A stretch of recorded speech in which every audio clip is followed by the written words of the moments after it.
So just a reminder for some of you who are joining for the first time, who were not here last week, just a reminder of the importance of that diagram on page 6 of your tutorial letter, tutorial letter 102. I keep on referring to it as the study guide. So if I keep saying study guide, that is the document that I'm actually referring to. As Prof has indicated, that diagram is basically just a summary of everything that's going to be covered in this module. So please continually refer to it in your preparations. It will also just help you to understand which work you've covered when you're studying for your exam. And then just a reminder that this is a tutorial and it doesn't necessarily substitute your lectures, which are held on Tuesdays from 2 to 4. So the aim of these tutorials is basically just to facilitate your understanding, and it's in addition to your lectures, which are held on Tuesday. Some people are not able to actually attend the lectures due to work commitments and other things. So yeah, that is the primary class. That is the lecture that is held on Tuesdays, but these tutorials are basically held on Mondays and Tuesdays from 6 until 8, just to assist you with the course material, and it's over and above your lectures. And then another question that keeps popping up is whether these tutorials are recorded. They are recorded, as Godfrey has said. And the links will be provided by him once they've been edited. So they go through a process of editing so that they can meet the UNISA standards. So once all edits have been done, then those recordings are made available to you. So they will be made available. And then without further ado, colleagues, last week I asked if any of you could please just prepare a 10-minute discussion on the separation of powers, what you understand by the separation of powers. So before we proceed with the tutorial, is anyone volunteering to just give us just a brief summary of what they understand the separation of powers to be, what it entails, a brief 10 minutes or less? Is anyone willing? By raising your hand, any volunteers? But my understanding of separation of power is about abuse of power by the executive, the judiciary, and the legislature. That it limits powers from each of the three. And there are checks and balances so that there is no abuse of power to the citizens. So it tries to 100%. Yeah, it tries to limit power from each one of them, either from the executive or from judiciary or from the legislature. However, as much as I'm saying that, I still have a question, because the executive is from the legislature. Now, I heard the current Speaker of Parliament saying the executive, it's still part of the legislature. And for me, it was like, now there is a contradiction from the doctrine of separation of powers. I think that's the long and short. I know it's not that enough for me to pass the examination. Yeah, I'm sure out of something good. I'll address what you said regarding the separation of powers, executive and legislature, but I see there is another hand up. Okay, mine is not as detailed either, but it's based off of my knowledge of the concept. So from the previous semester, well, I understood that there are first different types of separation of powers and stuff. So there's the horizontal separation of powers, which include the legislature, executive, and judiciary. Then there's a vertical separation, and then there's functional separation of powers. Those are the only three I know. I think there's more of it, but those are the only three I know.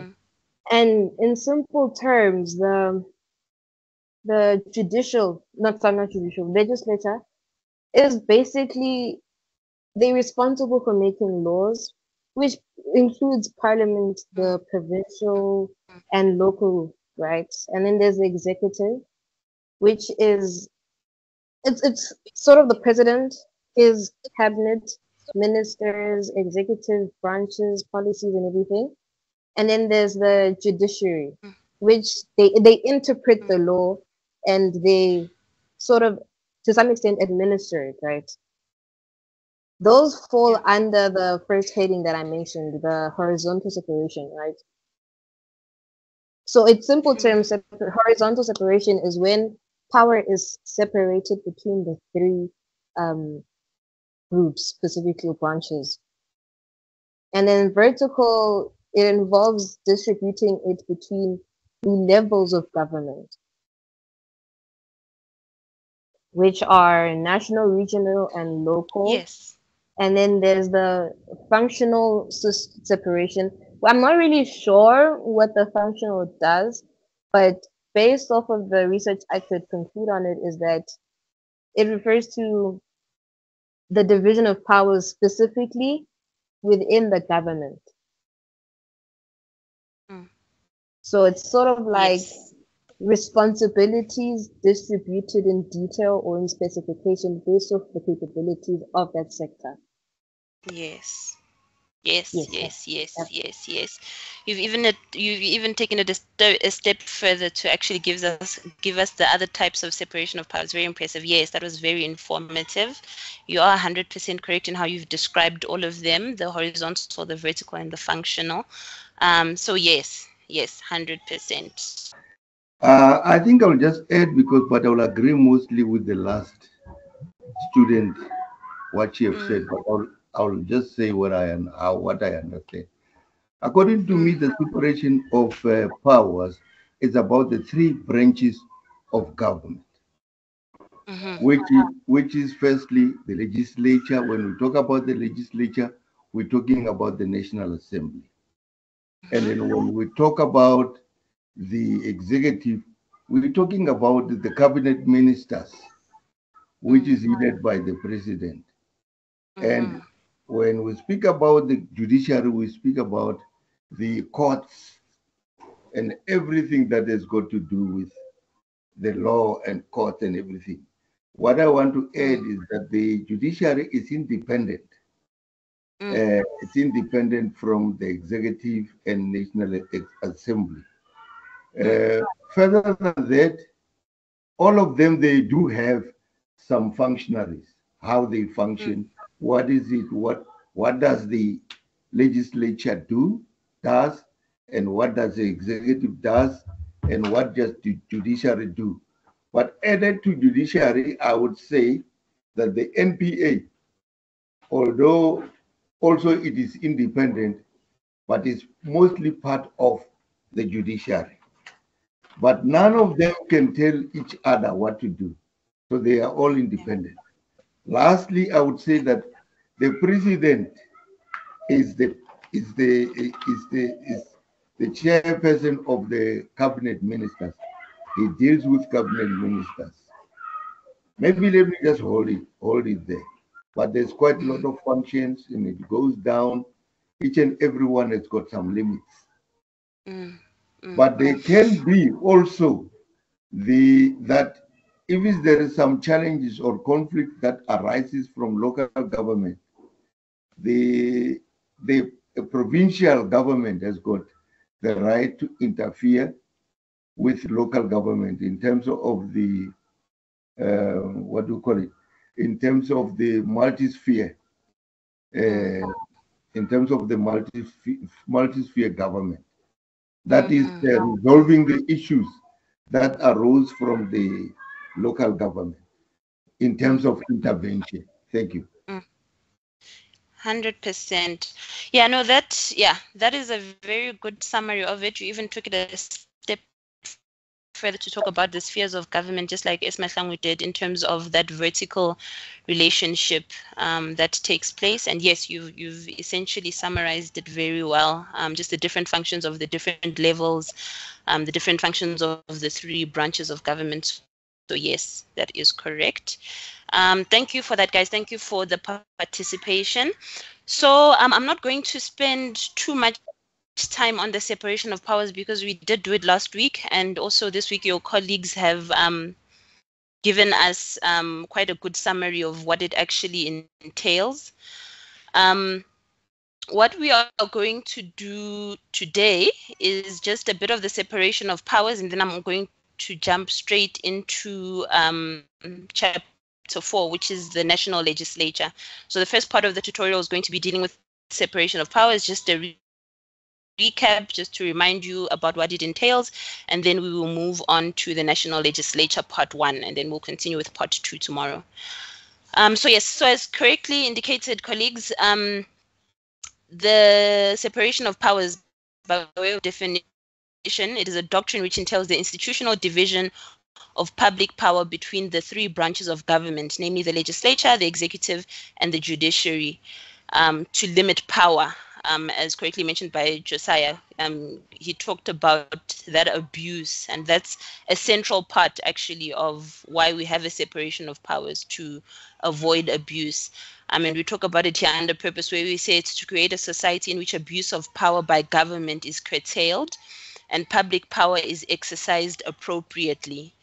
It ensures predictability and transparency, and that power is not concentrated in one branch, person, or office. So when you look at it, if the entire power of the state was vested just in one branch of government, it would leave it open to abuse, because then there are no checks and balances that are taking place. There's no disciplining that's taking place. So a big part, or a central part, of the separation of powers is to avoid abuse, for the protection of all the inhabitants of a state, to ensure that government functions appropriately. And then in one of the cases, Glenister versus President of the Republic of South Africa, they just reiterated there that no provision of the Constitution actually makes reference. So this is important to note. You're not going to go into your Constitution and find a section or a schedule that's actually saying this is the separation of powers. No, there's nothing like that. But we can just see by the arrangement of the Constitution that there are actually three branches of government. And we see with how the sections are arranged that it's dealing with the legislature, it's dealing with the executive, it's dealing with the judiciary. So that is just, an introduction as to definition and the purpose. And then part of understanding the separation of powers entails understanding the difference between the state and government. So I know we tend to use these two terms interchangeably, which is not always correct because they are different. And just to give understanding on that, a state is a permanent object with certain features. So as we can see here, a state is a sovereign jurisdiction, and what it has is a specifically defined territory. It's got a community of people who live within a territory. It's got a legal order to which the community is subject. It's got an organized system of government able to uphold the legal order. So for example, South Africa has got its own political identity known as the Republic of South Africa, or you've got the Kingdom of Eswatini, or you've got Kenya, or you've got the United States of America. So all of those define a state that is a standalone, or it's sovereign. It stands on its own. It's got its own identity, and it carries these features. Now, when it comes to government, government is actually the body that governs the state. So you've got the state, which is a permanent fixture, and then you've got government, which actually governs the state and how the state is operated. So the government changes when regular elections are held. This impacts on the composition of the legislature and the executive. Not so much the courts, because as correctly indicated, the courts need to remain independent, so they cannot be politically affiliated. Judges cannot be seen to be politically affiliated with any specific party. They always need to be independent and impartial in order to effect the proper operation of the country, proper administration of justice. The courts and all its officers at all times need to be independent and impartial. So that's just the difference between a state and the government that governs the state. Okay, then we spoke about this last week. These are the pillars of the separation of powers. So this is what actually makes the separation of powers work. We've got the principle of trias politica, which is the actual division. So that's where we divide government into the three branches. Yeah, so the principle of trias, or the doctrine of trias politica, is the actual division where government is divided into three branches, namely the legislative branch, the executive branch, and the judicial branch. Then you've got a separation of functions, because as we said last week, it doesn't help to just divide government. You actually need to give each branch its own set of functions and responsibilities that they assume. So that just goes into conferring different areas of responsibility and authority on each branch. And then a separation of personnel, which basically entails each branch having assigned to it specific persons who are responsible for the performance of the functions of that branch. Then we've got checks and balances, things that Josiah also mentioned, where one branch can be held accountable by other branches to check the exercise of power by that branch. And that goes to addressing that abuse element to ensure that one branch is not abusing its powers, it's exercising its authority appropriately. But it's an important point that one of you mentioned, I can't recall who, but you spoke about interference. And yeah, there can sometimes be a thin line between interference with the other branches and exercising your checks and balances. And the courts are very helpful in actually lining up or explaining where what would constitute an interference and what would actually constitute just a mere check and balance. Obviously, they can't do that in respect of themselves, but when it's in relation to the legislature and the executive, some matters do go to court to actually determine whether it was an interference or it was merely a check and balance that was being exercised. Okay, and then just an overview of what each branch of government actually does, what their function is, and what is their composition. First, the legislature, and their main function is to debate, draft, amend, and repeal laws. And also an important function that they have, which goes to checks and balances as well, is to hold the executive accountable. So that is a very important function that the legislature actually exercises. Then the National Assembly is composed of 400 representatives, known as MPs, who represent all political parties that reach the required threshold of votes in proportion to the overall number of seats. We'll go into that as well, how that is calculated. And then at the first sitting after an election, the president is elected. And this goes to one of the questions that was raised in the beginning, where it was mentioned that the executive or members of cabinet are also members of the legislature, which is, it's not correct, well, depending on what point in time you're looking at. So as we said, after an election, you've got your MPs. Then what happens is the president is elected, and as soon as that election takes place, so as soon as Mr. Ramaphosa is elected as the president, he ceases to be a member of the legislature. So he's the member of the legislature up until that point, and then as soon as he is elected, then he moves over, also together with the members of cabinet, they move over to being members of the executive. So they are members of parliament up to a point, then they become members of the executive. But after that, while they are in office for the 5-year term, they are members of the executive and not the legislature. Otherwise, that would be an infringement of the doctrine of the separation of powers. And then, yes, any MP may introduce legislation to be debated and passed. That is a right that the members of parliament have. Moving over to the executive, their main function is the implementation of legislation passed by the legislature. They're also responsible for making policies. They implement and administer the law, and they make crucial appointments, as we're going to see under the judiciary. And it comprises the department as the president as the head of the executive of the executive and state, as well as the deputy president and the cabinet of ministers. The president has the power to appoint and dismiss cabinet. However, the president must remain accountable, responsive, and open, and act under the principle of legality and act rationally. Otherwise, exercise of public power may be set aside by the CC. So very important when it comes to these reshuffles of cabinet, the president cannot just do that willy-nilly or just however they want. They still need to remain accountable, responsive, and open, and that's just a limitation of that power.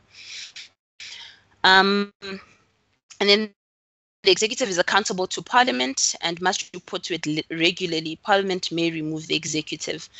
So that's another important feature that we mentioned, where there's a checks and balances, where Parliament can actually question the president. They can question specific ministers about their portfolios. That is just to ensure that, again, authority is being exercised appropriately. Functions are being undertaken in accordance with the law, in accordance with the various portfolios. And then we've got the judiciary. Their function is to interpret and adjudicate legal disputes and declare invalid laws of the legislature which contravene the constitution. Very important check and balance. That's actually one of the most important checks and balances that the judiciary can actually effect, is to declare laws or conduct. So it's not just laws, but it's also conduct invalid if it infringes on the constitution. It comprises magistrates, judges, and justices, and various courts. And then the judiciary may not intervene or interfere in the legislative process until it is completed, unless no other remedies are available and the harm caused would be material and irreversible. So we see here again how the separation of powers is applied in practice. So the judiciary cannot just intervene while the legislature is busy compiling a bill and put a stop to that process, unless by proceeding with that bill, there would be irreparable harm that is caused, material harm that is caused. So that's just to ensure that the Constitution is always upheld at all times. Okay, and then in the case of Oriani and Brosini, we're going to discuss it later on in the tutorial as well. And the court declared rules of the National Assembly unconstitutional, as they did not allow ordinary MPs to introduce legislation. So a very important function that the judiciary has in intervening in the legislative process where it's permissible. And then judges are appointed by the president. After extensive interviews with the Judicial Services Commission. Judicial officers must remain independent and impartial. Very important character or principle of the judiciary is that it has to be independent and impartial. It cannot be influenced, otherwise that would lead to injustice. And then judges are guaranteed security of tenure, and salaries may not be reduced. Judges may be removed through investigation by the JSC. So there's a pivotal role that the JSC plays in appointments as well as the removal of judges, and also by way of recommendations to the president about appointments and even promotions, for example, SC, Senior Counsel. Okay, that is the overview. This is just a summary. This is extracted from your tutorial letter / study guide, just about the structure of national government. So again, the separation of powers, national parliament, in terms of Chapter 4 of the Constitution, Parliament consists of the National Assembly and the National Council of Provinces. So Parliament is not just one house, but it's two houses. It's bicameral. We're going to discuss that later on in the tutorial. But to always bear in mind, I know that when we talk about Parliament or we talk about the legislature, we always talk about National Assembly, but it's not the only house. There's also the National Council of Provinces that forms part of national Parliament, the national legislature. It's not at a provincial level, it's at national level. And its members are the people's representatives, and it is the highest lawmaking authority in the country. We've got the national executive covered under Chapter 5 of the Constitution. That is in respect of the president and the ministers who together form the cabinet. The ministers are the political heads of different government portfolios and perform executive functions. So for example, the portfolio for health, the portfolio for agriculture, and so forth. And then we've got the judiciary, which is the authority that is vested in the courts, and this is covered under Chapter 8 of the Constitution. Courts exercise judicial review of law or conduct, and to do this effectively, the courts must be independent and be subject only to the law and the Constitution, which they must apply without fear, favor, or prejudice. So that's just another summary of the structures at play and where you can find those specific chapters in the Constitution. Okay, then coming to checks and balances, this was mentioned in the beginning. So these are basically restraints which are exercised by one branch of government over another to ensure that the branches of government do not usurp power one from another. This necessitates the unavoidable intrusion of one branch on the terrain of another. It's a prominent feature of South Africa's democratic dispensation. It maintains an equilibrium in the exercise of power. And then in South Africa, we mainly see this through the judiciary, which is empowered to check whether the other branches comply with the law and exercise their authority in conformity with the Constitution, as we mentioned. So there are other examples of this, as we mentioned, but the main check and balance is the one that is exercised by the judiciary. But for example, as we said, in Parliament can actually call the executive, call any minister, call the president to come and answer specific questions about their portfolios, their respective portfolios, or any other matters. So that's another example of a check and balance that takes place. And again, the main function of this is just to ensure that there is no abuse of power and that authority is being exercised appropriately. So the various branches check each other. Okay, and then in the Doctors for Life International versus Speaker of the National Assembly and others case, this dealt with the intrusion by the judiciary in legislative matters. And in that case, it was stated that courts are required by the Constitution to ensure that all branches of government act within the law and fulfill their constitutional obligations. This court has been given the responsibility of being the ultimate guardian of the Constitution and its values.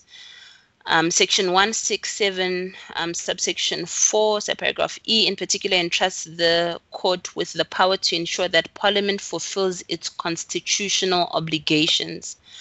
And it goes on to say there may be a case where the protection intended to be afforded by the Constitution cannot be provided by the courts unless they intervene at an earlier stage. For instance, the consequences of the offending provision may be immediate and irreversible and give rise to substantial damage or prejudice. If such exceptional cases should arise, the need to give full effect to the Constitution might require the courts to intervene before the bill is enacted. In such a case, parliamentary privilege must yield to the court's duty to give the Constitution overriding primacy which it's due. So, as we discussed before, these are the only circumstances in which the intervention in the legislative process would be appropriate. And this essentially means that before the law is even passed, so even while it's still a bill or even while it's still being debated by Parliament, the judiciary would actually be entitled to intervene and say, we've noted that there are provisions in this bill or in this paper which are offensive to the Constitution, and if we leave this bill to run up until it is enacted into legislation, then there would be substantial damage or prejudice. So in those instances, the courts would be entitled to intervene. They would actually be entitled to enter into the terrain of the legislature and say, there are provisions that are unconstitutional here, there are provisions that would cause damage, please reconsider. But then again, it is up to the legislature to go and rewrite, to go and fix or to remove completely those offending provisions. It is not the court that would actually do that. And then in Minister of Health and Others versus Treatment Action Campaign, this was another intrusion by the judiciary in executive matters, and there it was stated that South African courts have a wide range of powers at their disposal to ensure that the Constitution is upheld. These include mandatory and structural interdicts. How they should exercise these powers depends on the circumstances of each particular case. Here, due regard must be paid to the roles of the legislature and the executive in a democracy.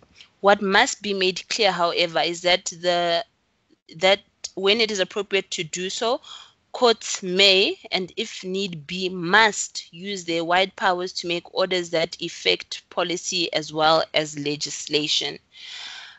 So another important principle that is being raised here, where it's basically saying that the judiciary can actually force the executive, they can intrude on the executive's terrain here and actually force the executive to do specific things.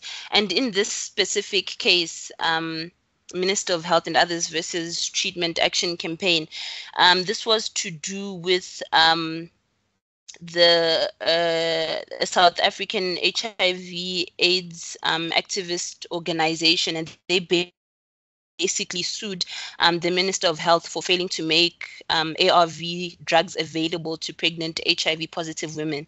And the court actually ordered in that case that government must make the ARVs available. So even though it was the executive's function, and particularly the Department of Health, to make these ARVs available, even though it was an executive function, the courts actually intervened because they were approached to actually say, no, you need to make these antiretroviral drugs available to these pregnant women. Because at that time, if my memory serves me correctly, in terms of the case, they did indicate that giving ARVs to pregnant women would actually reduce the chances of them passing infection to their babies.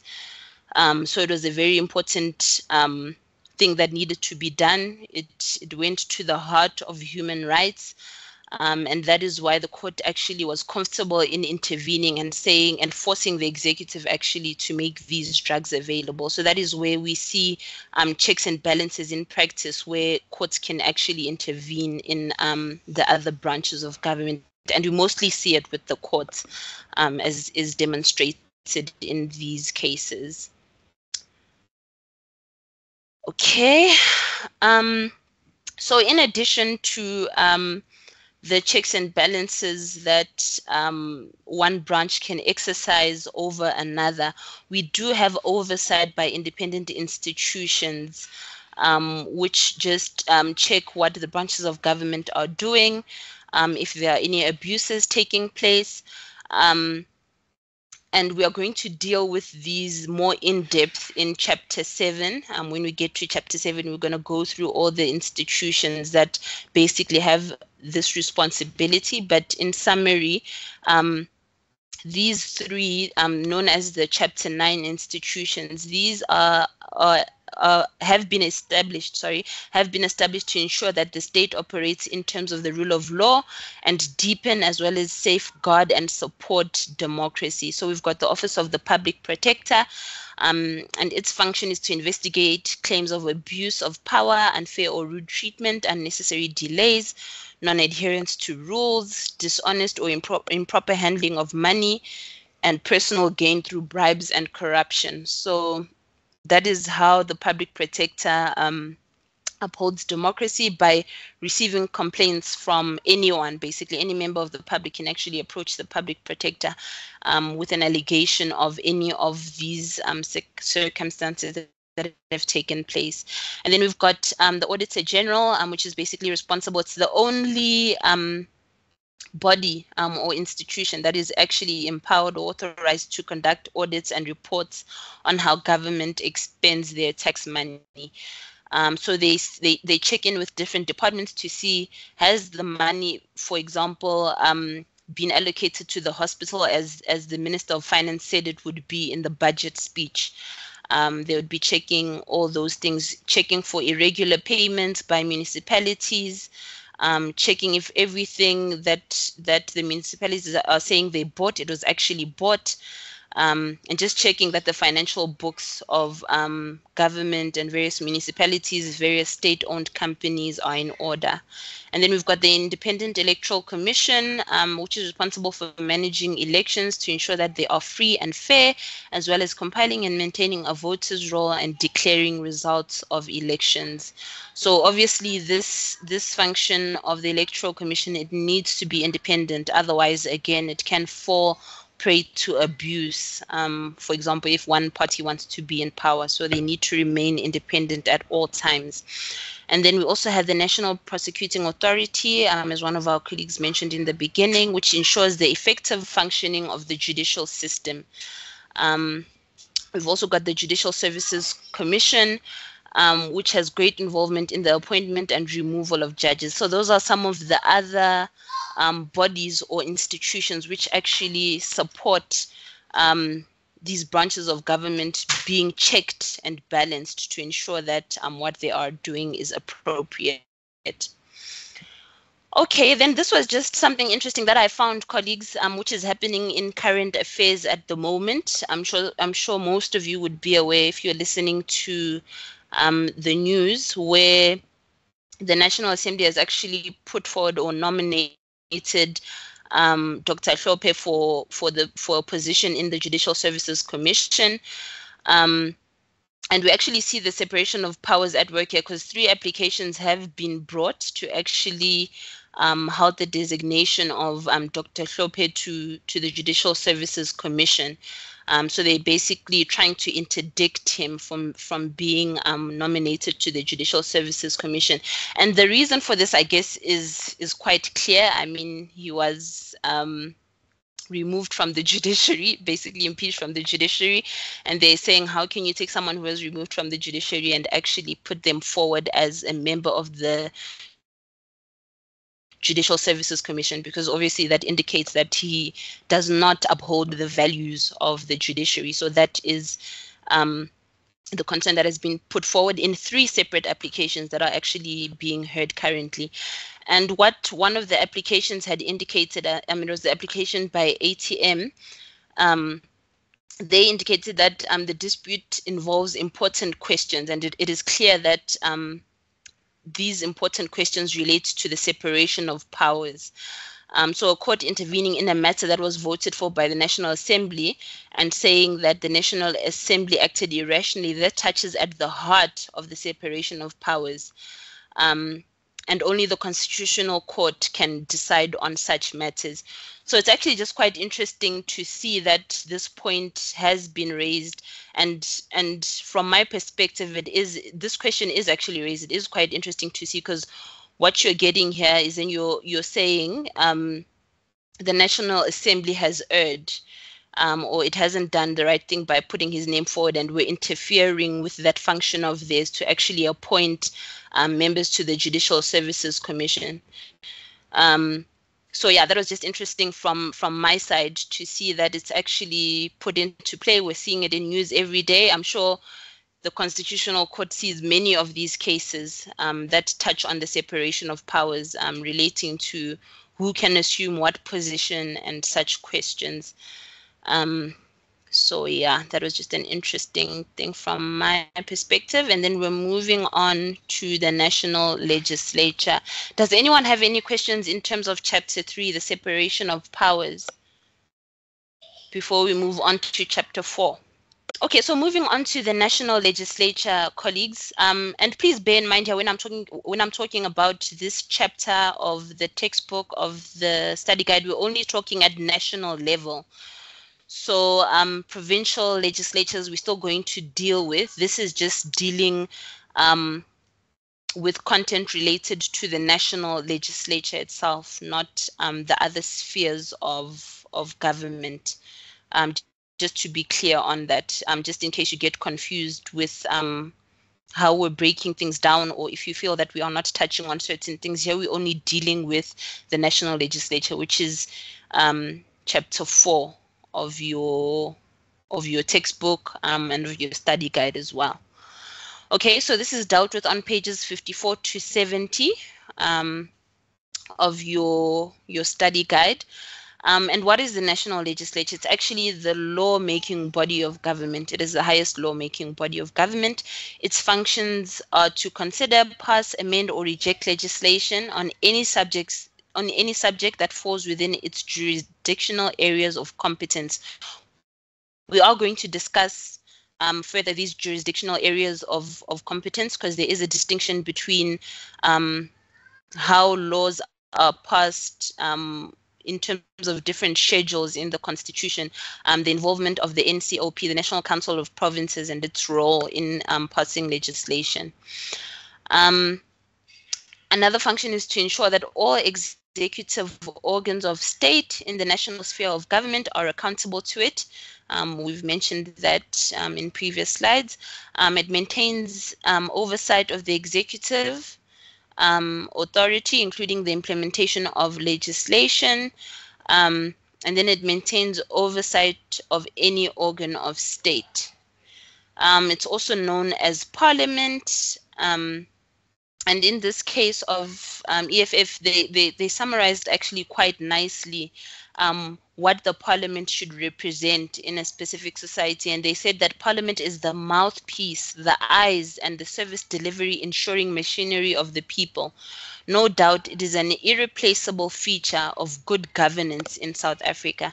So that was just reiterating the importance of the legislature and its function, just in ensuring that service delivery actually occurs by the executive, that laws are actually implemented by the executive. It has a very important function there.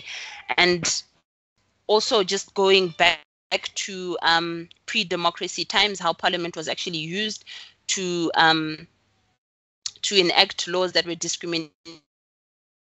That's why Parliament now has this important function of ensuring that they do pass laws that are in accordance with the Constitution. Otherwise, the courts can actually set aside their laws as unconstitutional and therefore invalid.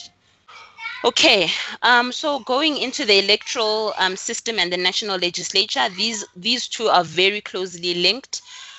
So when we had our elections earlier this year, you need to understand what you are actually voting for, because sometimes we actually vote and we don't understand what we're voting for, or we don't understand how our vote works and how seats are assumed in Parliament.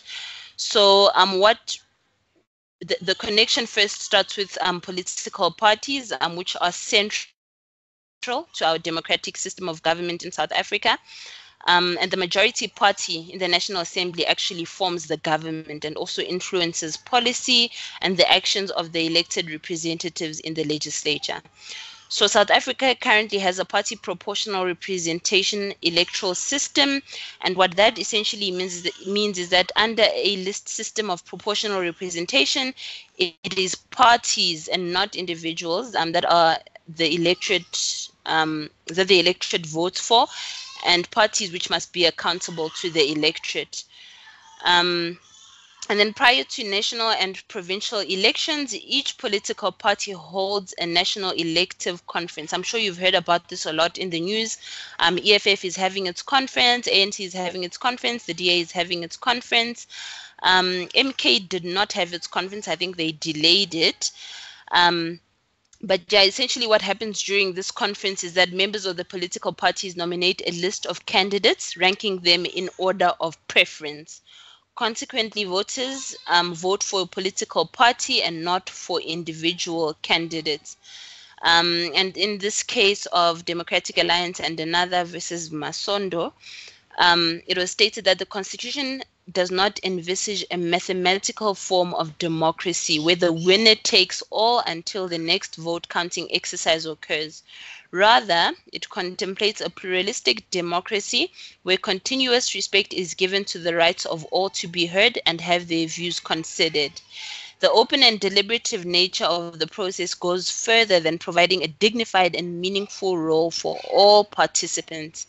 It is calculated to produce better outcomes through subjecting laws and governmental action to the test of critical debate, rather than basing them on unilateral decision-making.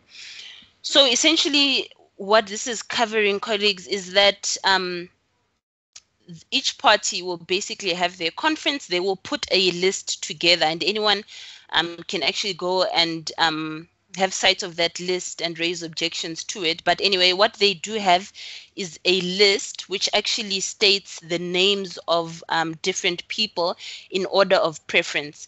So obviously at number 1 for each party would be the person whom they want to be president. So for example, for the ANC, it would obviously be President Ramaphosa, who's number 1 at the list. So the list goes all the way down. It would go obviously until 400, because 400 seats are available.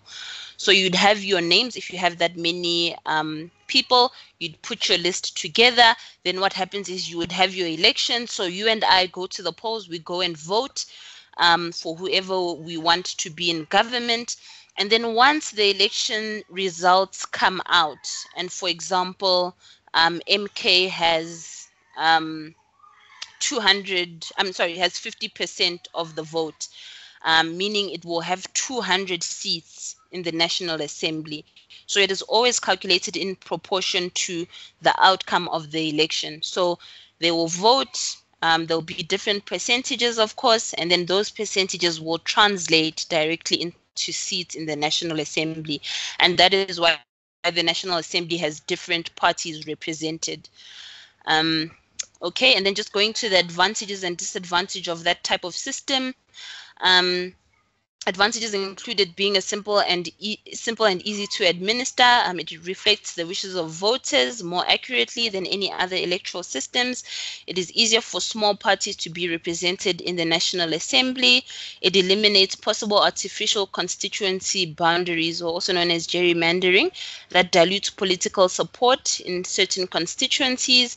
It produces more inclusive legislatures and ensures better representation for marginalized or discriminated groups such as women and minorities. It also limits pork barrel politics, where politicians buy the support of voters in specific constituencies by pressuring the legislature and the executive to spend public money on projects such as clinics, roads, schools, and so on.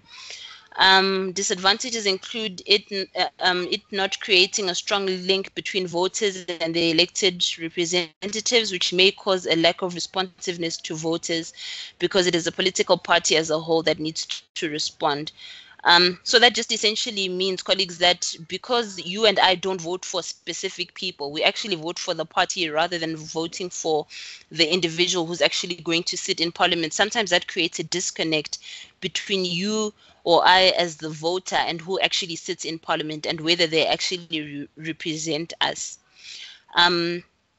Secondly, the leaders of political parties may have disproportionate influence over the way in which individual MPs behave. Too much power is given to the leaders of a party, who may be able to determine or influence who appears on electoral lists. It potentially produces a less effective and stable government, especially where one political party is not dominant, sometimes forcing fragile coalition governments. So yeah, that's just in relation to the electoral system and how it relates to the national legislature and how those seats in the National Assembly are actually obtained. Okay, now going to the structure of the national legislature, colleagues. Parliament, as I said, is bicameral, meaning that there are two houses. It's comprised of or composed of two houses. The first being the National Assembly, which is the more dominant house of parliament and the one that all of us know. And this one has far-reaching powers, as we are going to see in further discussions.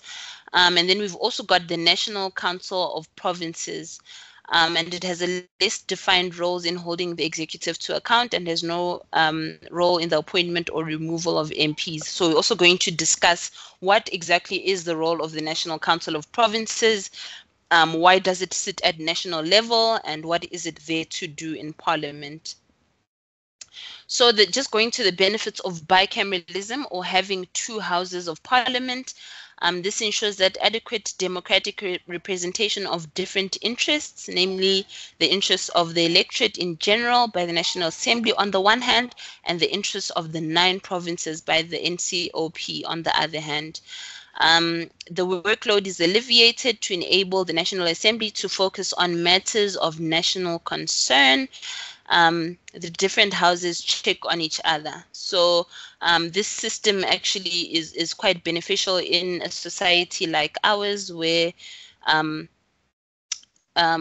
corruption is rife, where checks and balances need to be in place, and that is why we've got 2 houses of parliament which actually check on each other, which can actually assist each other in the work that needs to be undertaken, and also to ensure that different point of views are heard when enacting legislation and deciding on specific matters.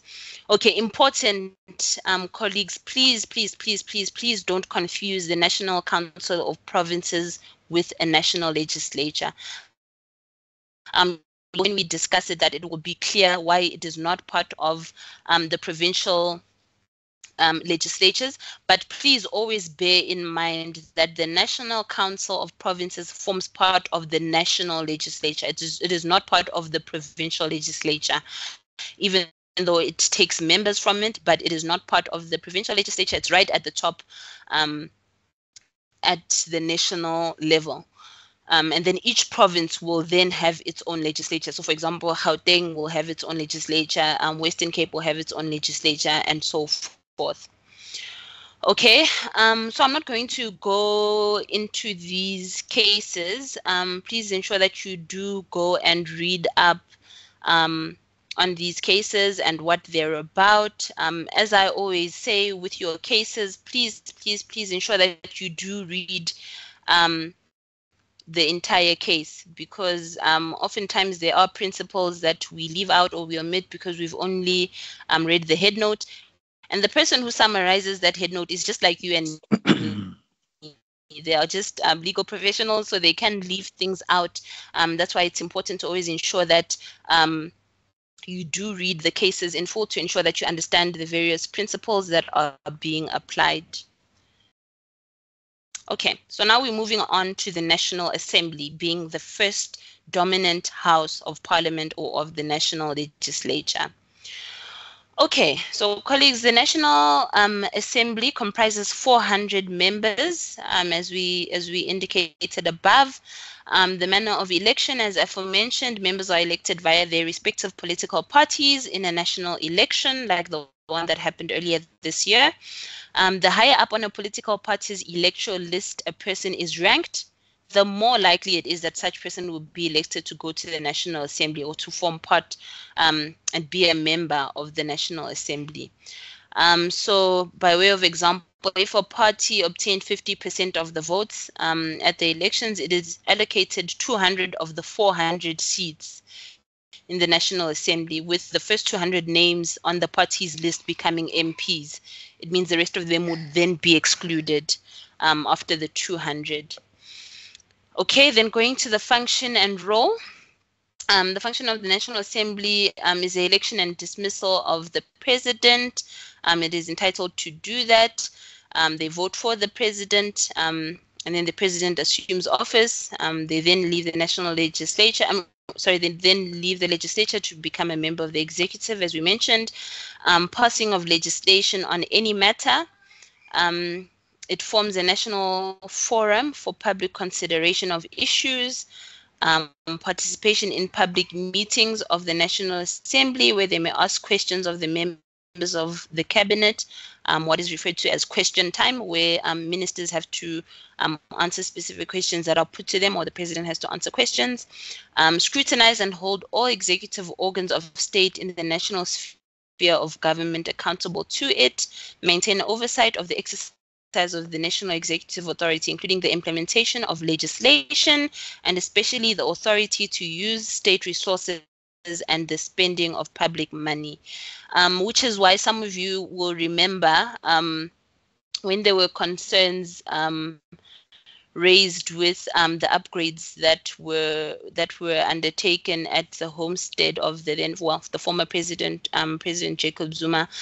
Those upgrades, security upgrades that had taken place, the fact that those were not appropriate, he had to answer on that in Parliament, and questions were put to him by the various members of Parliament, and they could basically ask him whatever, make whatever comments. So the President and the Cabinet have to subject themselves to Parliament and answer any questions that may be put to them in respect of their portfolios.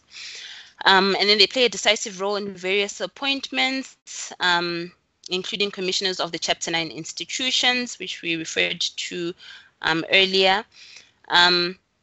And then the National Assembly also has portfolio committees for specific portfolios, for example, agriculture, basic education, and health. So there are various committees that are actually put together to address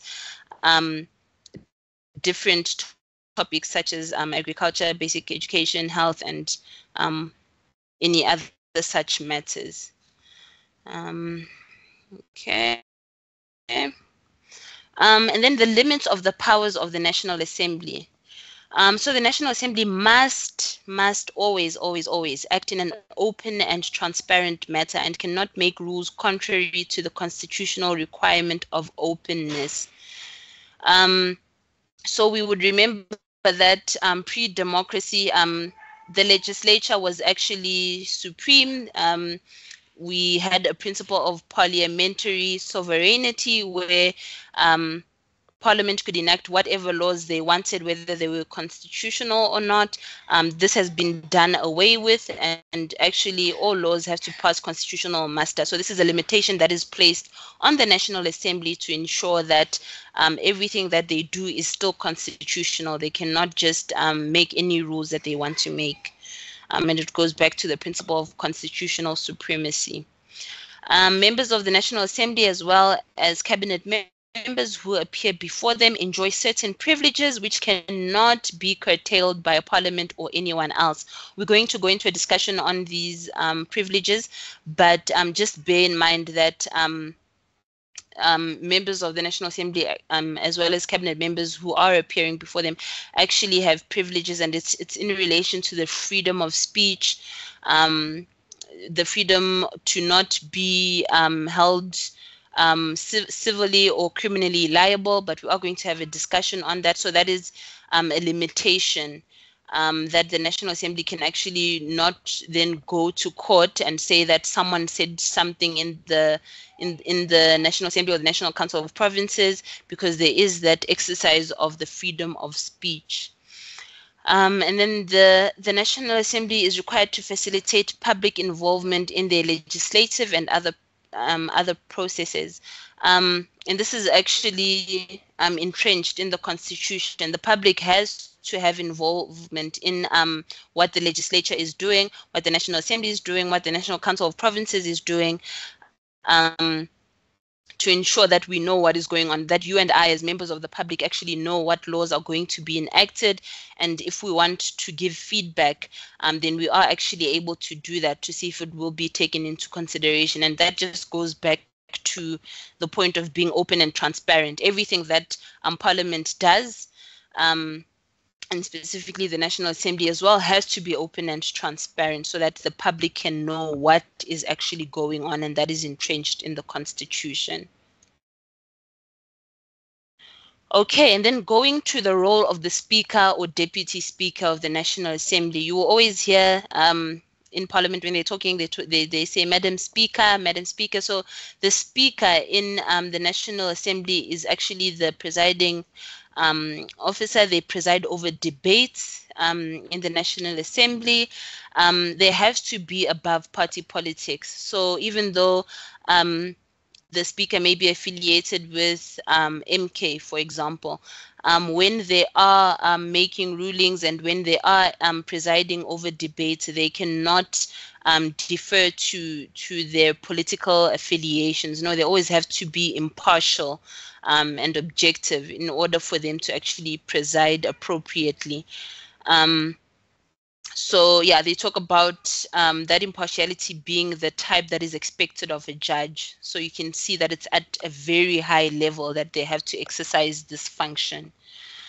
They have to keep discipline in the NA and must rule on any objections lodged by members against the conduct of other members. So I'm sure you've seen this as well when you've watched snippets from Parliament, or if you do watch parliamentary TV, you will see that various rules are invoked by the speaker. For example, when someone speaks out of line, when an objection is raised, they have to address that in accordance with those rules of Parliament, and it is the Speaker who is responsible for that. So they need to ensure that discipline, as much as freedom of speech is there still needs to be a level of discipline so that the National Assembly can actually carry out its functions and its duties appropriately. So the Speaker, jointly with the Chair of the National Council of Provinces, serve as the administrative heads of Parliament. And as the custodian of the rights and privileges of its members, the Speaker furthermore acts as the representative and spokesperson for the legislature and has the power to give an undertaking on behalf of the National Assembly. So very important, when you look at the Speaker, that is actually the representative of the legislature. They can bind the legislature in terms of various decisions that are undertaken. That's why you will see in some of the cases that the Speaker of the National Assembly is actually cited in that capacity when there is suing or when they are going to court on specific matters. They actually cite the Speaker of the National Assembly in that capacity. And then lastly, the Speaker may not exercise his or her discretion for the benefit of the Speaker or for the benefit of his or her party.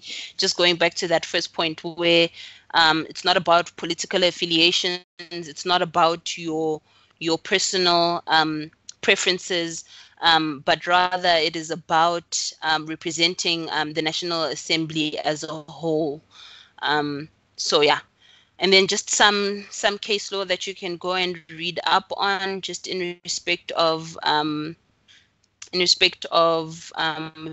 various persons that actually sued the Speaker of the National Assembly on various issues, and again they were cited in that capacity. Moving on to the period of office for MPs, which are members of Parliament. So it's usually for the full term of 5 years until the next election. Because remember, the members of Parliament come in after an election because the membership is determined by the results of the election. So usually once they come in after an election, they will remain there for the full 5 years until the next election takes place. In terms of eligibility for election to the National Assembly as an MP, even though you are on the party's list, but if you do not comply with these two eligibility criteria, then you wouldn't be entitled to be a member of the National Assembly. And so firstly, you have to be a citizen, and second, you must be qualified to vote for the National Assembly. So those are the only two requirements. And I think this question comes up a lot about, okay, someone is sitting in Parliament, what education levels do they have? For example, if they are serving in the portfolio for health, do they need to be a doctor? No, none of that. Actually, the only requirement to be a member of the National Assembly is that you must be a citizen and you must be qualified to vote for the National Assembly. And yeah, that's it. Okay, so going to persons who would not be eligible for election as, or would not be entitled to remain a member of Parliament.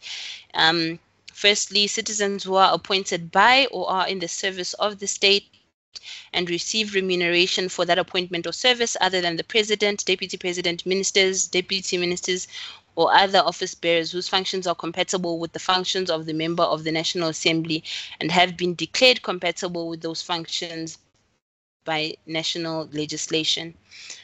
Secondly, permanent delegates to the NCOP or members of a provincial legislature or municipal council, they are not entitled to be members of the National Assembly. Unrehabilitated insolvents, anyone who is declared to be of unsound mind by a court of the Republic, anyone who after February 1997 is convicted of an offense and sentenced to more than 12 months imprisonment without the option of a fine, either in the Republic or outside the Republic, if the conduct constituting the offense would have been an offense in the Republic. And so here, colleagues, it wasn't in your study guide, but just consider the recent case of the Electoral Commission of South Africa versus Umkhonto weSizwe political party and others, which is a case that was actually concluded this year in respect of Mr. Zuma and whether he was entitled to be an MP or not. And this specific section was actually invoked when they indicated that he was not entitled to be a member of parliament, because if we can recall, in 2021 he was sentenced to 15 months, so it's even more than 12 months. He was sentenced to 15 months for contempt of court, and he did serve some of the time, and he was ultimately pardoned by President Ramaphosa, while citing that the jails were full, essentially. So he didn't serve the entire 15 months, but he was still sentenced. And there was ultimately a lot of debate about whether he was eligible to be a member of parliament or not. It went to the electoral court, but then it ultimately reached the Constitutional Court, where they actually said that he was not entitled to be a member of parliament, because in terms of that section 47 of the Constitution, he was actually convicted. It doesn't matter that he was pardoned. He was convicted and he was sentenced, even if he didn't finish serving the sentence.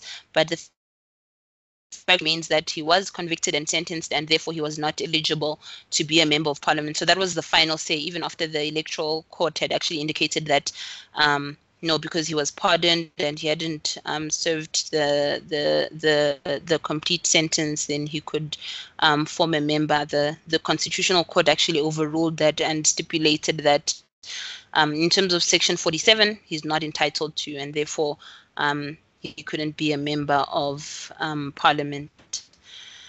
So yeah, very important, guys, to keep up with your current affairs, because sometimes when you're studying your cases and you can't remember specific cases, but one like this that would just be at the back of your mind, you can actually just include it in your answer, and there you get, maybe you might not get all your marks, but you can get some of them. So current affairs, very important. You'll see some examples of what we are studying here actually playing out in government. Actually, 9 out of 10 times you will see it with constitutional law, that it's things that are happening in the news. And then another type of person who would not be eligible for election is a member of the National Assembly or to remain as a member of Parliament, rather, is a member of the National Assembly who is absent from the National Assembly without permission, emphasis on without permission, in contravention of the rules of the National Assembly. So we talk about a period of more than 15 days. So if they are absent for that long, then they would cease to be eligible to remain a member of the National Assembly. Or they cease to be a member of the party that nominated him or her, then they will automatically lose their seat in the National Assembly. And then lastly, if a member of the National Assembly crosses the floor to another party, or if they are expelled from their party, they lose their seat in the National Assembly. Very important, guys. We've seen this play out. So most of you would have heard about Floyd Shivambu, how he left the EFF. He cannot carry that seat with him. So the seat that he had while he was with the EFF, now that he has left the EFF and crossed the floor over to MK, he does not, so he loses that seat basically. Our parliament does not allow for floor crossing and retaining your seat in parliament. Once you leave your party and you are a member of parliament, unfortunately you lose that seat. You cannot carry it over to the new political party that you are joining. In South Africa. In some other jurisdictions, they do allow for that, but in South Africa, we do not allow for it. If you leave or if you are expelled, you lose your seat. Okay, and then the sittings and dissolution of the National Assembly. As we indicated, it's elected for a period of 5 years unless the National Assembly itself has adopted a resolution to dissolve itself with the support of a majority of its members, and 3 years have lapsed since the Assembly was elected, so basically after an election. And then President must dissolve the National Assembly in these instances and set a date for election within 90 days of the date of dissolution. And we find that in section 50, subsection 1 of the Constitution. And then also where there is a vacancy in the office of the president because the president has either passed away, resigned, or was removed from office by the National Assembly in terms, of sections 89 or 102, then and the National Assembly then fails to elect a new president within 30 days after the vacancy occurred, the acting president must dissolve the National Assembly and a new election must be called within 90 days. So those are basically exceptions to the 5-year term of the National Assembly. That is how the Assembly can be dissolved before the 5-year period. And then in terms of the sittings, they may determine the time and the duration of its other sittings and their recess periods. So they have recess periods as well, and they can determine that, they discuss that and they agree on it, and then it's implemented. Okay, then going to the quorum and voting procedures. So decisions that are taken in the National Assembly are subjected to votes, and to effect the voting process, you actually need to have a minimum number of MPs that are present in the National Assembly before they can actually make a decision, go on a vote on a particular matter. So section 59 sets all of this out.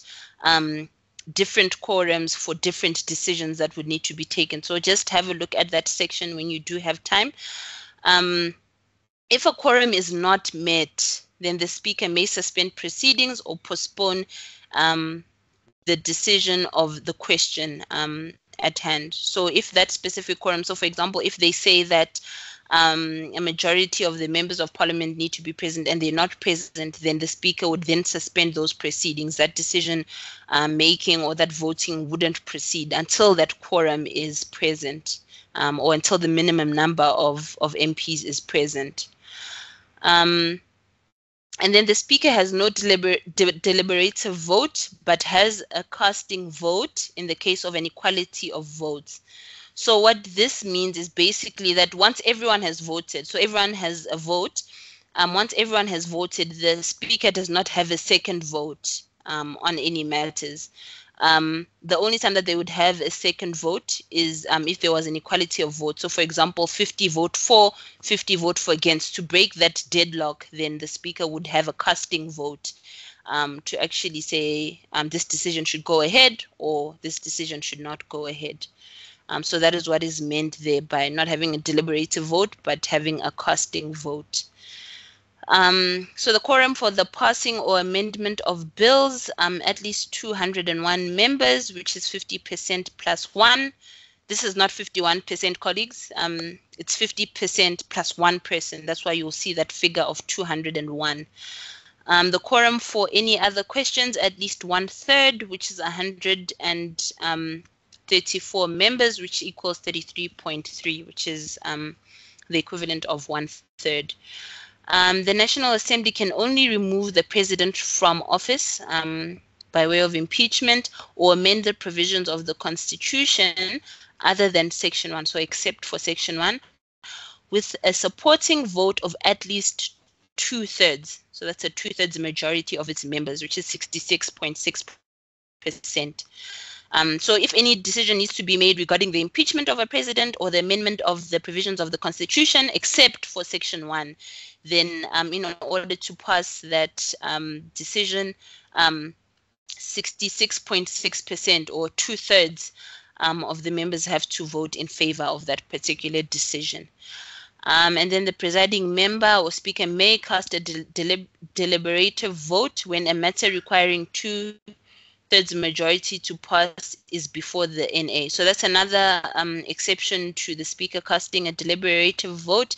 They can do so when a matter which requires 2/3 majority to actually pass. Then they would have a second vote in addition to their initial vote, just to implement that specific decision or vote against it. And then an amendment to Section 1 of the Constitution requires a supporting vote of at least 75% of the members of the National Assembly. That is a very high threshold in terms of Section 1, because Section 1 is actually the foundation of the Constitution. So it requires a higher threshold to vote for the approval of its amendment. So that is quorum and voting procedures, colleagues, in terms of the National Assembly. And moving on to openness and transparency. So the Constitution says that the National Assembly conduct its business in an open manner and hold sittings and those of their committees in public. So this has to be accessible to you. It has to be accessible to me. We should be able to see what is actually transpiring at the National Assembly in their proceedings.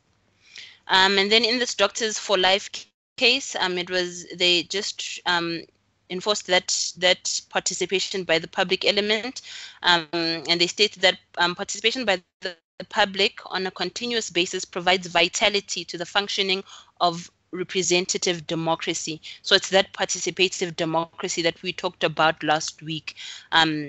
This goes to the heart of it, ensuring the participation of the public in the making of laws. It encourages citizens to be actively involved in public affairs, identify themselves with the institutions of government, and become familiar with the laws as they are made.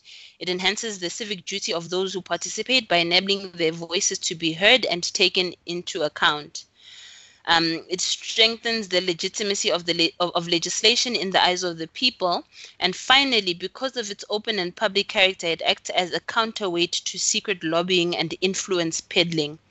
Public access to Parliament is a fundamental part of public involvement in the law-making process. It allows the public to be present when laws are debated and made.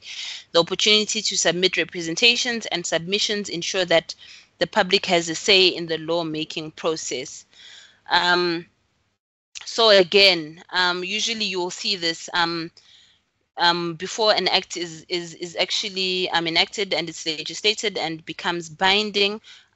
They'll put it out for public comment, and usually you or I, as the normal person on the street, will not comment on it. But if we are professors and if we study specific parts of the law, then sometimes we do make our representations to the National Assembly to actually say our view on this law is such and such and such, and we do not believe that this is appropriate.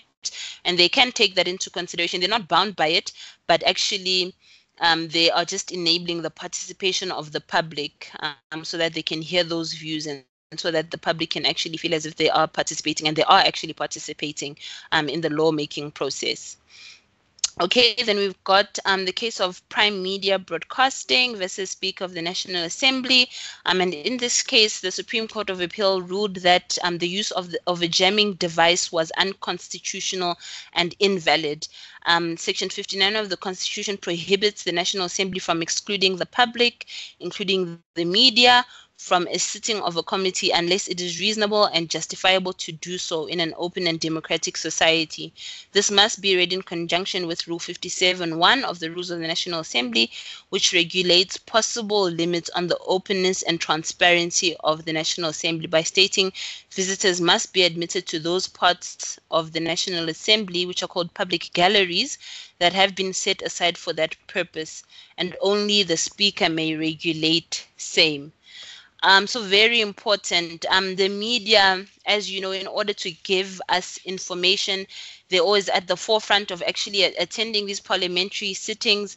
And in this case, there was use of a jamming device, which resulted basically in the media being excluded from certain portions of the proceedings that were being held in the National Assembly, and that is why this broadcasting house actually approached the courts to say that we are entitled as the public to actually have line of sight as to what is going on in the National Assembly, and the use of jamming devices is therefore infringing on that participation element.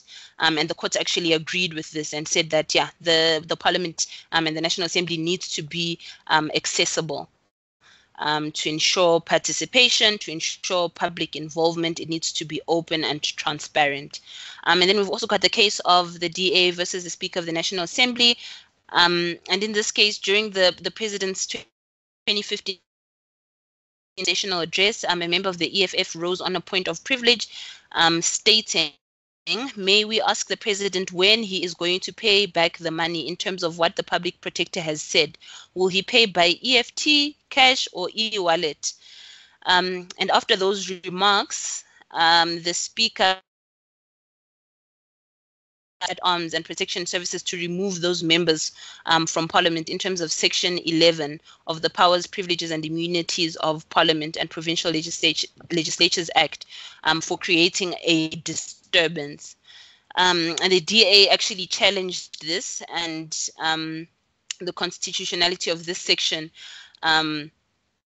in terms of the purpose underlying parliamentary privilege and freedom of speech, which is actually entrenched in Parliament. And the courts agreed, but they didn't amend the section. What they said is that it should be read differently. We need to look into what constitutes a disturbance. Just by an MP making these remarks, it doesn't necessarily constitute a disturbance. So they had a narrow interpretation of Section 11 to actually say freedom of speech is guaranteed. A disturbance would not necessarily arise when someone makes certain comments, because that freedom of speech is guaranteed.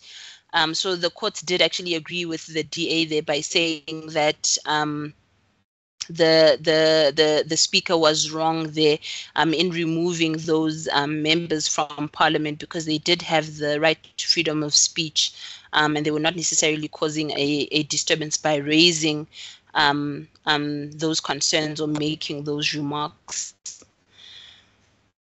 Okay, so that's just to openness and transparency. Okay, then coming to the privileges that we've been talking about, colleagues. The first one is freedom of speech, meaning that MPs can say what they want to say. It should be open to them to say whatever they feel they need to express. It's not absolute though, but they freedom of members of Parliament.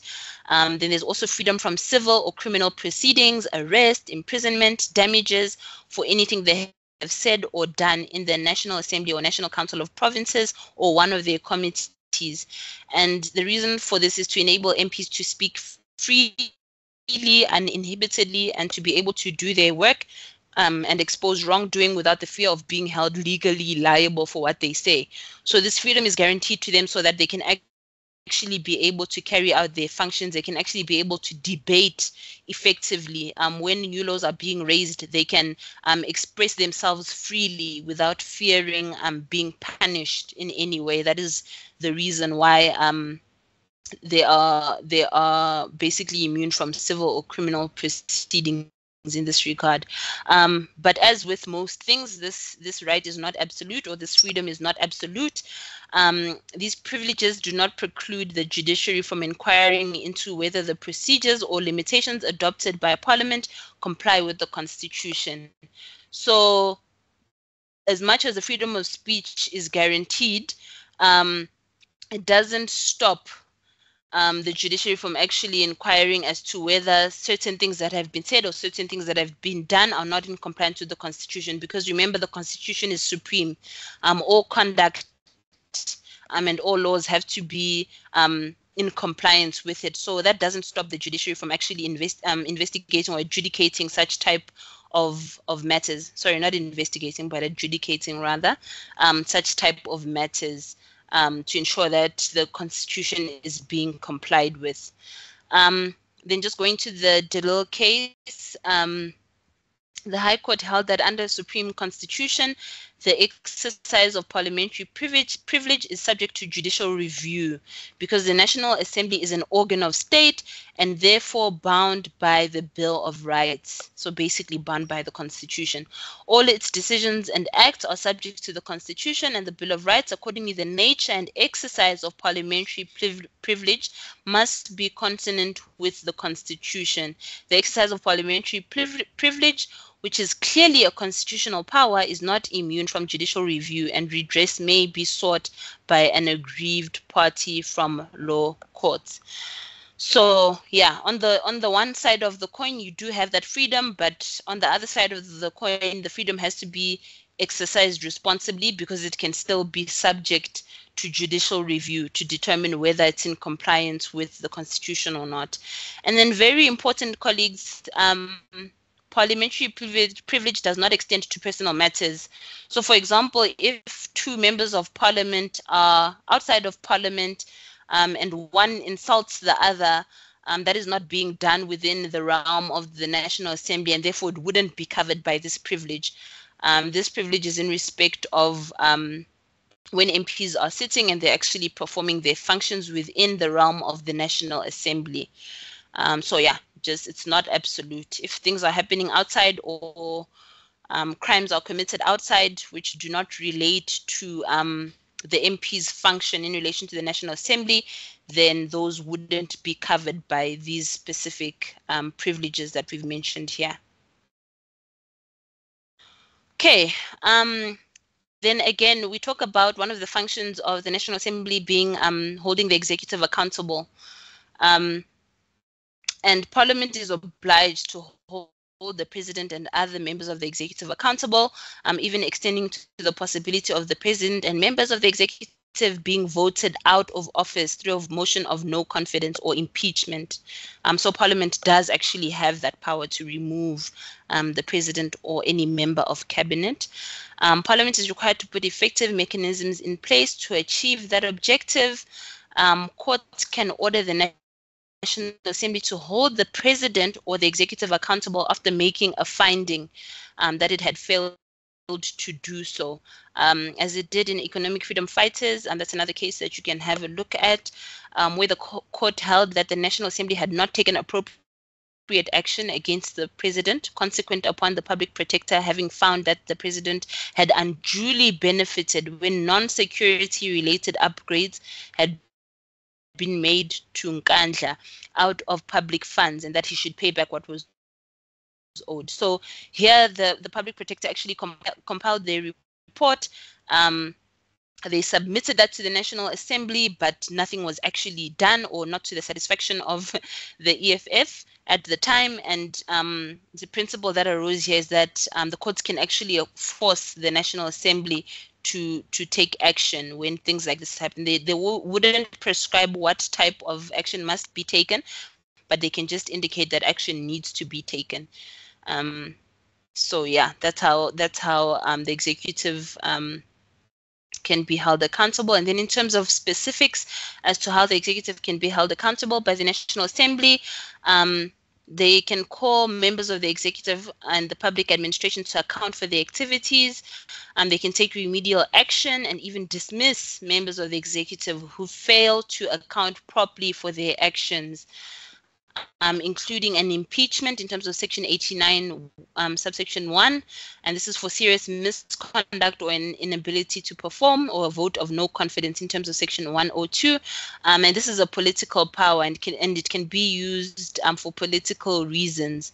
And the majority party in the National Assembly or any of the other minority parties are not actually allowed to block the tabling or the discussion or the consideration of a voting of no confidence. And this was a principle that was actually discussed in this case of Mazibuko versus Sisulu and another, where the motion of no confidence was raised and then it was blocked, and they said you can't actually do that.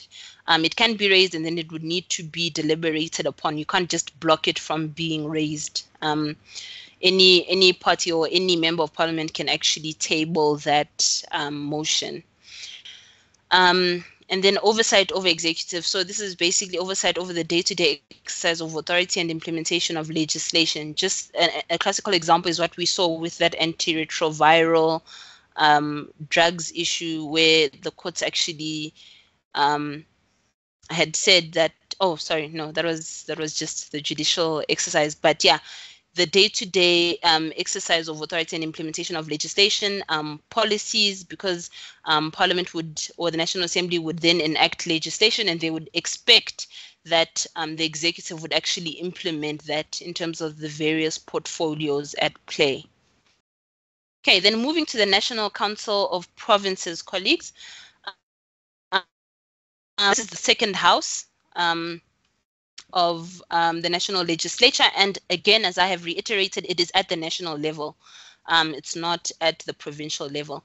So it comprises 90 members. It is elected via provincial legislatures. The 90 members represent a single delegation from each of the 9 provinces, each consisting of 10 delegates. So basically, it would be 10 members from each province, making up the number of 90. And the 10 positions in a provincial delegation are allocated proportionally to various parties represented in the provincial legislature in question, in accordance with the relative strength of the parties. For example, if the ANC received 60% of the seats in that legislature, then it would get 6 seats in the National Council of Provinces. Then the 10 members of each provincial delegation are classified. Yeah, so this number of 10 is divided into 4 special delegates and 6 permanent delegates. So the composition of the latter can be changed from time to time, depending on their expertise or special knowledge of a matter being considered by the NCOP in each provincial delegation. So these 4 special delegates, one of them has to be the premier of the province, and then the other 3 delegates are just selected from amongst the other members of the provincial legislature. The premier will then head the delegation. So each premier will head the delegation in the National Council of Provinces. They'll head the other 9. And then these 4 delegates remain members of the provincial legislature. And in other words, they are simultaneously members of the provincial legislature and members of the national parliament, acting as special delegates to the NCOP. So that's what makes them special delegates, that they still form part of the provincial legislature. The permanent delegates cannot simultaneously be members of the provincial legislature and permanent delegates to the NCOP. They are selected from either from among party members not elected to the provincial legislature, or from among members of the provincial legislature, in which case they automatically lose their seats in that legislature. So these permanent members are only part of the National Council of Provinces. They can't be simultaneously part of a legislature at provincial level and also members of the NCOP. But the special delegates are entitled to actually be members of both. So that is the distinction between the 4 special delegates and the 6 permanent delegates. All of the National Council of Provinces, very important, they represent the provinces to ensure that the provincial interests are taken into account in the national sphere of government. That is their most important function. So they give input in respect of the province which they represent. So for example, if a law is being debated and it, for example, relates to water, for example, we know that there were significant issues with the provision of water in the Western Cape. So if a law is being passed regarding water, the Western Cape would have something different to say about it as to what should take place than what Gauteng, for example, would want to say or would put forward in terms of the law that is being proposed. So the National Council of Provinces serves that function to give perspective as to what each province, their views are on specific legislation, because it does affect them. And then the second function is to participate in the national legislative process and to provide a national forum for public consideration of issues affecting the provinces. And that links in with point number 1. So they bring perspective as to what their specific province would like to be considered. And that is their function, because the provinces are different. They've got different needs. They've got different bylaws. They've got different ways of doing things. So we need that perspective, especially when enacting legislation.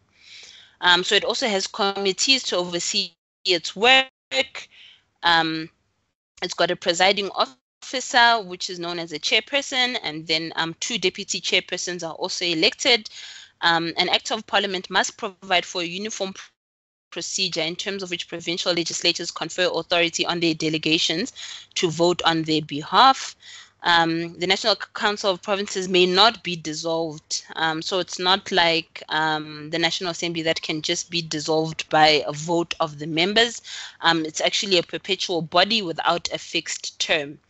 And then in terms of the members, permanent delegates are linked to the provincial legislature. They represent and may be recalled, whereas special delegates are appointed from time to time and generally serve for short periods of time. Yeah, so that is just in relation to the function and the role of the NCOP and how its members are actually elected. Okay, and then going to the powers. So in terms of internal affairs, the NCOP has the power to determine and control its own internal arrangements, proceedings, and procedures, including the composition, powers, and functioning of their committees. They can hold the executive accountable. In terms of Section 69 of the Constitution, the NCOP can summon any person, including the President and Cabinet Ministers, to give evidence under oath or affirmation, or to produce documents, require any person or institution to report to it, compel any person or institution to comply with a summons or requirement to produce documents, and then to receive petitions, representations, or submissions from any interested persons or institutions. And then we've got voting in respect of legislation, which the NCOP partakes in. If the legislation to be passed does not directly affect the provinces, the NCOP members each have an individual vote, so per person, which they cast in accordance with the wishes of their respective political parties. Then in all other cases, including when amending the constitution or dealing with bills affecting the provinces, each provincial delegation casts a single vote under instruction or mandate from the provincial legislature. So it wouldn't be the 10 representatives of the province voting. It would actually just be 1 vote per province. So Limpopo will have 1 vote, Eastern Cape will have 1 vote, and so forth. And then oversight. So they can review the intervention of the national executive in a province and the provincial executive in a municipality. It must approve a decision by the Treasury to stop the transfer of funds to a province, or a decision by the President to declare a state of national defense. Additionally, the NCOP resolves disputes concerning the administrative capacity of a province. So yeah, they exercise that oversight function, which is one of the important functions as well of the NCOP. And then the limits on the powers, colleagues, you will see that this is identical actually to the National Assembly. It speaks to the same thing, and it just indicates that the NCOP must act in an open and transparent manner and cannot make rules contrary to the constitutional requirement of openness. So it's what we discussed at National Assembly level as well, that everything that the NCOP does must be open to the public, and it must be transparent. And then members of the NCOP, as well as cabinet members who appear before it enjoy certain privileges. Those are the ones we discussed, which cannot be curtailed except in those specific instances that we referred to. And then the NCOP is required to facilitate public involvement in its legislative and other provinces. Exactly like the National Assembly, the public needs to be able to give comments on matters that are before the National Council of Provinces, and there needs to be that call for public comments, especially with bills and the like.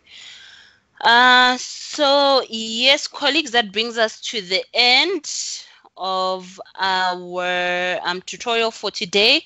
As I indicated, I'm going to continue with chapter 4 tomorrow. There's just one topic left that we need to discuss under chapter 4, and that is the passing of legislation, how that process actually plays out. And then once we've discussed that, then we will immediately move on to chapter 5, being the executive. So before I go to the class activity, I think Mr. Patrick, you had a question that you had raised. Yes, ma'am. Thank you very much. Yes. I won't be long. It's only 2 questions that I want some clarity on. Yes. The first one will be the recordings, because yes. you know, I tried to open the recordings. It is there, but it doesn't open. I don't know what the problem could be. That's number one. Number two is that I haven't heard much about, you know, members of the of parliament that participate in the oversight committees. What is the criteria and what is the requirement for that? That was not touched. Maybe I did not hear you, but I needed to understand what is going on. Thank you. Those are the 2. Thank you very much. Oh, okay. Then firstly, with your question regarding the recordings, I did indicate in the beginning of the tutorial that the recordings will be made available to you, so you won't be able to just go into your Teams, download from that link, and then be able to have access to the recording. What UNISA actually does is that they need to edit the tutorials and the recordings so that it can meet their standards, and then the link will be made available to you to access that. So that from what I've been advised, it takes about a week or so. So please just do be patient with the academic personnel. They will make that link available to you so that you can have access. But what I am still going to do, which is what I also did last week, is I'll provide these slides to the tutorial officer, and he will then distribute them to all of you. So I did provide last week's ones, and I'll provide this week's ones as well while you wait for the recordings. And then your second question was regarding oversight, was it? Yes, correct. Because I want to know what is the criteria for somebody to become, you know, the chairperson of SCOPA, you know, things like that. Thank you. Yeah, they would obviously look at the relevant qualifications. Oh, okay. That I can give you a clearer answer tomorrow, but there is different criteria that they look at, and they always put it to a vote, which is what we should remember. So if they feel that a specific person would fulfill a specific role, or they would be qualified, then that would be put to a vote, and they would all agree that that person should actually be appointed. But I will give you a more defined answer tomorrow.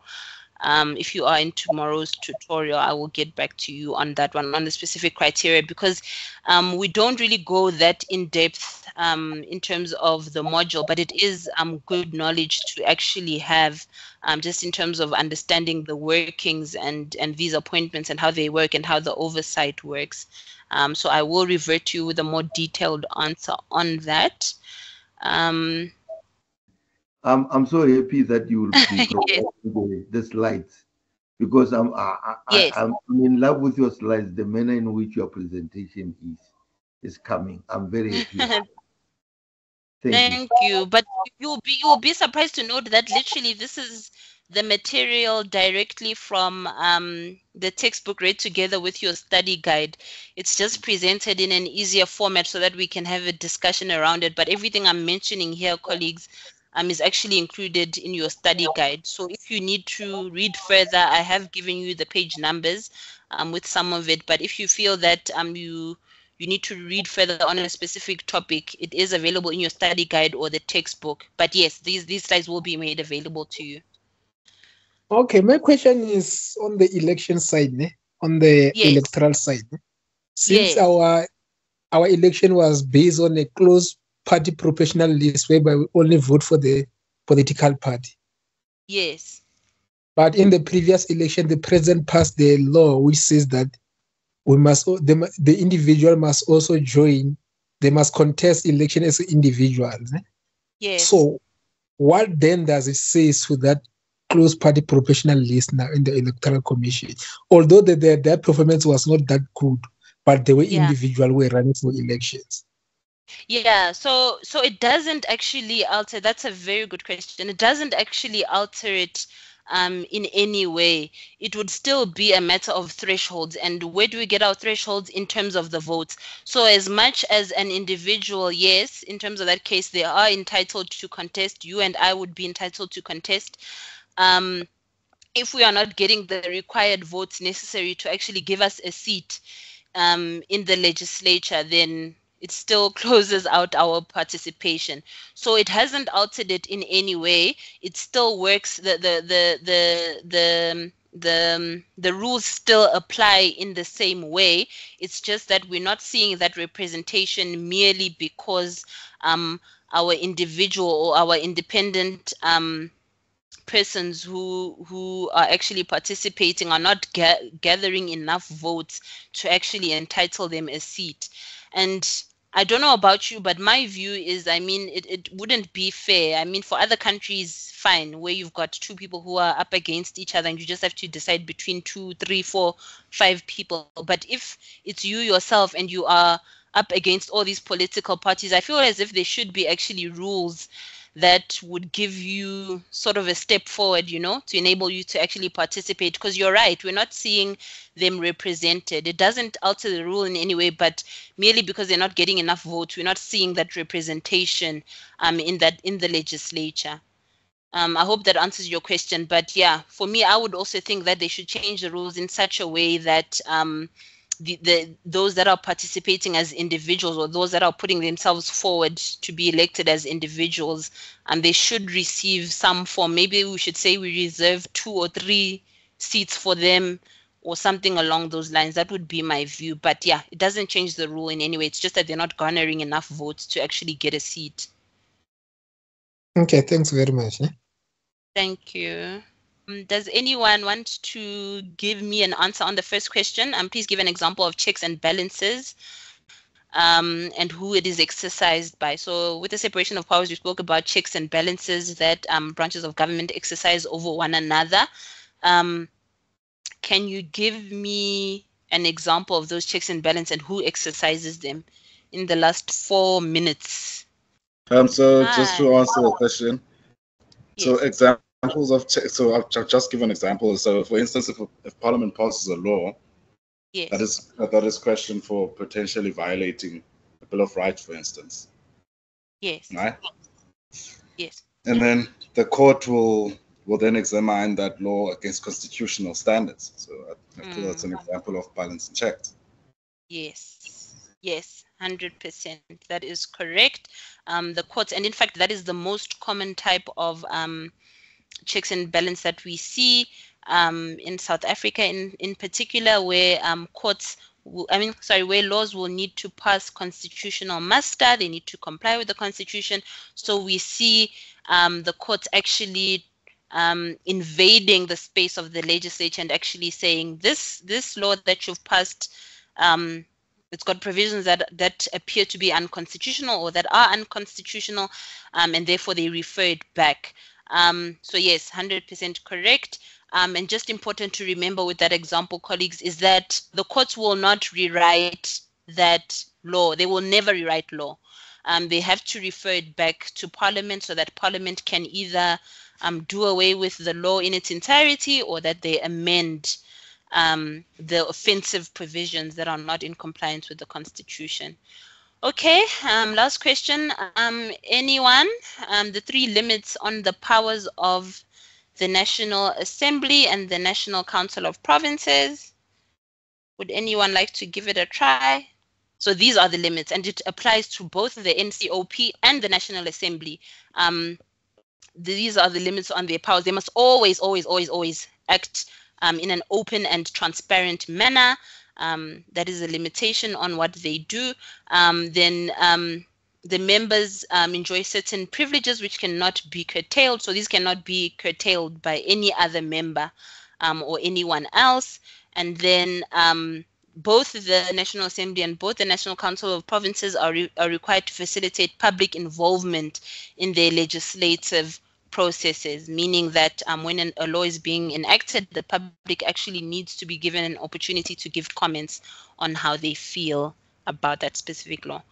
Okay, we are done with today's tutorial. Thank you guys so much for the participation.